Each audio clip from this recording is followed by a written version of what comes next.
జగనన్నకు తోడేళ్ల మద్దతు లేదు, నక్కజిత్తులు చేసే అలవాటు లేదు, మోసం చేసే అలవాటు లేదు, అబద్ధాలు చెప్పే అలవాటు లేదు మీ జగనన్నకు. అది ప్రతి ఇంట్లోనూ చెప్పండి. ఒకటి అసెంబ్లీకి, ఒకటి పార్లమెంటుకు, ఒకటి అసెంబ్లీకి, ఒకటి పార్లమెంటుకు ఫ్యాన్ మీద మీరు నొక్కితే మీరు గత ఎన్నికల్లో బటన్ నొక్కి పెట్టెలో బంధించిన చంద్రముఖి బెడద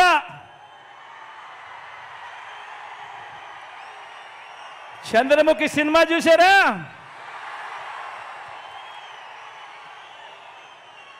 ఒకటి అసెంబ్లీకి, ఒకటి పార్లమెంటుకు ఫ్యాన్ మీద నొక్కితే మీరు గత ఎన్నికల్లో బటన్ నొక్కి పెట్టెలో బంధించిన చంద్రముఖి బెడద ఇక శాశ్వతంగా మీకు ఉండదు. చంద్రగ్రహణాలు ఉండవు. లేదంటే చంద్రముఖి సైకిల్ ఎక్కుతుంది, టీ గ్లాస్ పట్టుకొని పేదల రక్తం తాగేందుకు లకలక అడ్డు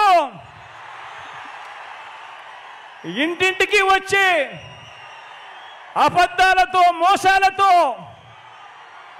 ఒక డ్రాకులా మాదిరిగా మీ తలుపు తడుతుంది. నా పుట్టినిల్లు. జగనన్నతో నాకేమీ ద్వేషం లేదు, ఆయనది కూడా నా రక్తమే. కానీ జగనన్న ముఖ్యమంత్రి అయిన తర్వాత మనిషి మారిపోయాడు. జగనన్న ముఖ్యమంత్రి అయినాక పాత జగనన్న కాదు, ఈ జగనన్న నాకు తెలియదు. నేను వైసీపీ కోసం, జగనన్న కోసం నిస్వార్థంగా 3200 కిలోమీటర్లు పాదయాత్ర చేశాను.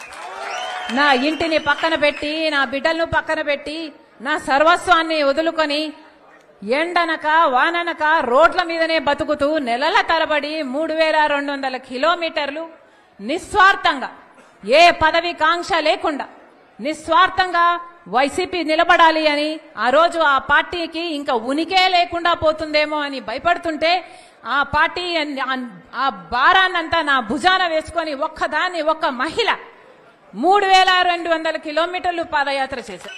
ఆంధ్ర రాష్ట్ర ప్రజలకు మేలు చేయడానికే ఇక్కడికి వచ్చాం. నా గుండెలో నిజాయితీ ఉంది. ఆంధ్ర రాష్ట్ర ప్రజలకు వాళ్ళ హక్కులు కల్పించాలని రాజశేఖర రెడ్డి బిడ్డ ఈ రోజు తన పుట్టినింటిలో ఆంధ్ర రాష్ట్రంలో అడుగుపెట్టింది. నిలబడుతుంది, కొట్లాడుతుంది.